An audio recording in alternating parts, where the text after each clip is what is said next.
ખાસ લગભગ દર વર્ષોથી ગીર વિસ્તારની અંદર ચોમાસામાં વરસાદી પાણી, નદીઓના પાણી ગીર વિસ્તારમાં ભેગા થાય અને ભરાઈ જવાની સમસ્યા વર્ષોથી ચાલે છે.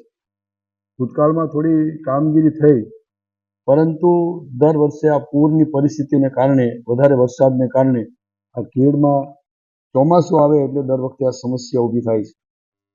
ગત વર્ષે માનનીય મુખ્યમંત્રી આદરણીય ભૂપેન્દ્રભાઈએ જ્યારે ગીર વિસ્તારની હવાઈ નિરીક્ષણ કર્યું, અમે પણ એની મુલાકાત લીધી અને રાજ્ય સરકારે નક્કી કર્યું કે ગીર વિસ્તારની અંદરથી આમાં કાયમી લાંબા ગાળે માટેનો આપણે વિચારીને એનો ઉકેલ લાવવો જોઈએ. અને એના ભાગરૂપે અમે અમારા સિંચાઈ વિભાગે એક જેને કહેવાય સારી કન્સલ્ટન્સી, એટલે સિકોન જેવી પ્રાઇવેટ લિમિટેડ કંપનીને એ કન્સલ્ટન્સી તરીકે જવાબદારી સોંપીને અમારા અધિકારીઓ સાથે આખી ટીમ વર્કથી આખા ઘેડ વિસ્તારમાં, એટલે સોરઠી ઘેડ અને બરડા ઘેડ, આ બંને વિસ્તારની અંદર સમગ્ર રીતે આ કેટલું પાણી આવે છે, કઈ રીતે નિકાલ થાય અને કેટલી જરૂરિયાત રહે છે, આ સમગ્ર પાસાઓને ધ્યાનમાં રાખીને સર્વે અમે કરાવડાવ્યું.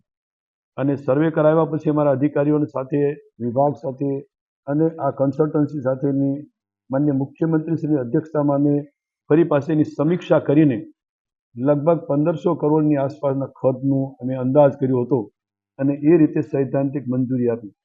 બરડા ઘેડ વિસ્તારની અંદરથી પણ અલગથી સર્વે કરતા એનો પણ 350 કરોડ જેવું, લગભગ 1850, એટલે 1800 કરોડ ઉપરની રકમની અમે સૈદ્ધાંતિક મંજૂરી અત્યારે આપી છે. અને એના ભાગરૂપે આપણે 3 તબક્કામાં કામ કરવા એ રીતનું આયોજન કર્યું છે.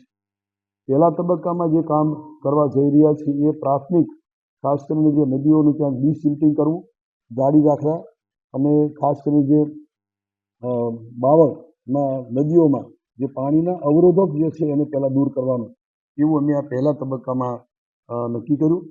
અને એ ઉપરાંત ક્યાંક વધારે નુકસાન થતું હોય તો પૂર સંરક્ષણ દિવાલ પણ બનાવવી, આ અમે પહેલા તબક્કામાં આ કામો લીધા છે. એની અમે 139 કરોડની એની વહીવટી મંજૂરી આપી અને એ પૈકીના કુલ 17 કામનો અમે આમાં સોરઠી ઘેડ અને બરડા ઘેડ વિસ્તારની અંદર એનો સમાવેશ કરેલો.